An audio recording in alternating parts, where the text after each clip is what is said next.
Hello, everybody, and welcome back to another episode of JB's Saltwater Reef Tank. Today, we're doing a little cleaning. As you can see, the tank is a little foggy.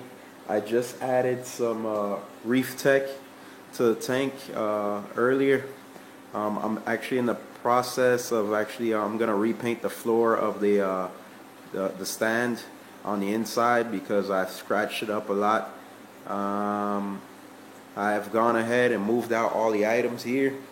This is all the secret and disgusting stuff that you have to deal with when it comes to a reef tank. I mean, well, not disgusting, but I mean, as far as tools, boxes for warranty, filters, everything like that. And they're all right there. But this is a tank. You know what? We can do a quick view, see how everybody's doing.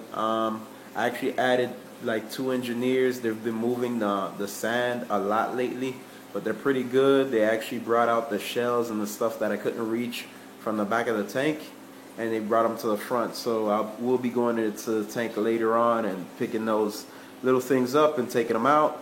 And there's some sections where my Selfin, the larger one, and the yellow tang, the larger one, they use their tail section to clear out the corners of my tank, which I'm gonna have to fix. And they also mess with the elegance. The engineer messed with the elegance. I guess they were trying to dig up the piece of PCV piping that I had on the bottom. But we'll take care of that. And I still haven't picked up the piece of star polyp that I was supposed to. But everybody's starting to open up. And as you can see right here, my CBS shrimp has shedded. I'm gonna be pulling that out because usually he does it in the back of the tank, but this is the first time he did it in the front. Or I'm not sure if the engineer Gobies grabbed it from the back of the tank and brought it to the front, because they do stuff like that. We're gonna be talking about the actual sump, the wet dry of my tank today. I brought in some lights, like this one right here, so we could try to get a view of under the tank. Like I said, I'm in the process of cleaning, so excuse the mess. As you can see here, this is going to be a wet dry trickle filter. It's actually kind of loud. I mean, I went ahead and I took out the filters. They were really dirty.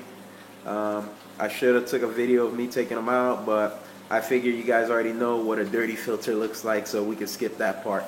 We're going to come inside a little bit so you can see what's going on here. This is going to be my UV sterilizer. It's actually mounted right under the tank, and it's face down, and my water flows in. I have a Rio 2100 connected to it. It goes in on the inlet side, and then it comes out right back into my sump.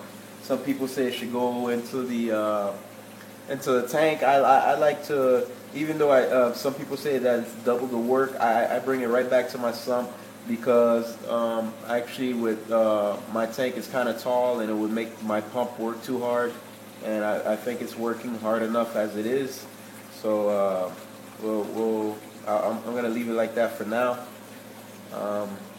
These are my two inlets into my wet dry trickle filter. As you can see, this one's moving. Not sure if you can see that, but it's moving just slightly. It's like bouncing up and down. That's from the pressure.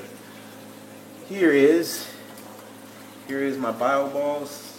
I'm gonna be taking some of these out and actually moving the that piece of caging that you see, that white plastic. I'm gonna be moving it down. I'm gonna give some of these balls to Eric when we're setting up his tank, to try to cycle his tank a little bit faster. And I'll be moving my my filter cage down so it can hold the filter a little bit lower, so I can see if I can get rid of some of the splashing that I have in my tank. At the bottom, you see it's like a little reservoir. It has some sand in there. I'm not sure if you can see it or not. I'll try to zoom in, and then we'll move over to the next side. I have 4 doors. That's one door. This is the center. It's a double door. And then we have the third door here, which is where I keep all my goodies and stuff. Seat balance, cleaners, fish food and all that stuff. And as you can see here, I'm using this metal and wood enamel high gloss black paint 308 made by Benjamin Moore. That's gonna be what I'm gonna be using to touch up the stands. The stand is all wood. It's actually built with 4x4. I don't know if you can see there, with 4x4 reinforced by 2x2, and then I have 2x4s reinforcing the 4x4. Me and my friend Eric, when we were building it, we decided to go a little bit overboard because this tank weighs more than 3,000 pounds, and I figured I wanted to put another 300 pounds of rock in it. The tank alone was about 500 pounds of glass.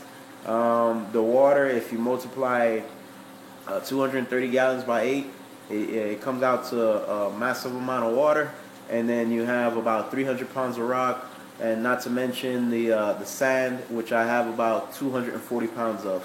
So I mean, there's a lot of stuff in the system. We wanted to make sure it was secured, and as you can see, it is. It's not going nowhere no time soon. All right, I put some T-valves, I put some valves, some ball valves here, and I put some release valves here just in case I have emergency and I wanted to shut off my system. I will be able to do it anywhere from the section. That blue towel that you see there is actually my pump sitting on it, so it doesn't make any noise. This is my pump here. It's actually a walkie. Well, I'm sorry, it's a little giant. And I mean, it's worked pretty well. You're supposed to lube them every 6 months. I did take it down prior to putting up the system about 3 months ago, and I did lube it. So I mean, it's doing pretty good. I haven't had any problems. In the back over here, you can see all of my ballasts for my lighting system. I have 3 of them. The first one here is an ice cap, and the other 2 are the factories that came with my my lighting system. And then this is my timer. A lot of wiring going on here.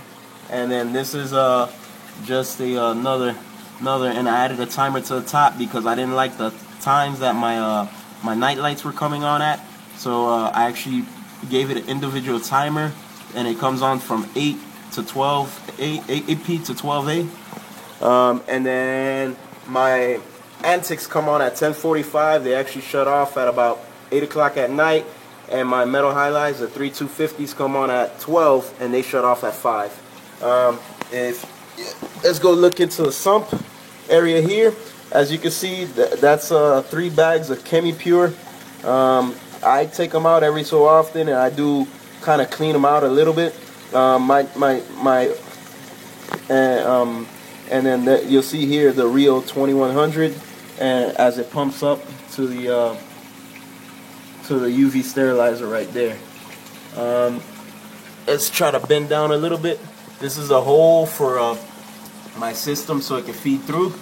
As you can see, there's sand on the inside, and we'll probably try to go up there and get a view of that in a second. And then this is my Top Phantom 200A protein skimmer.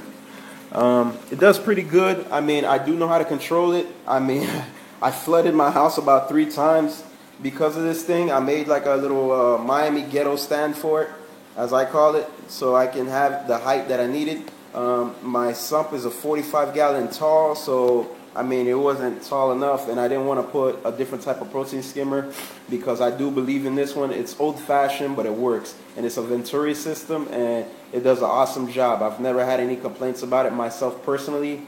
I do know some people that says, oh, it's hard to adjust, but once you get the adjusting down, it's actually one of the best protein skimmers out there.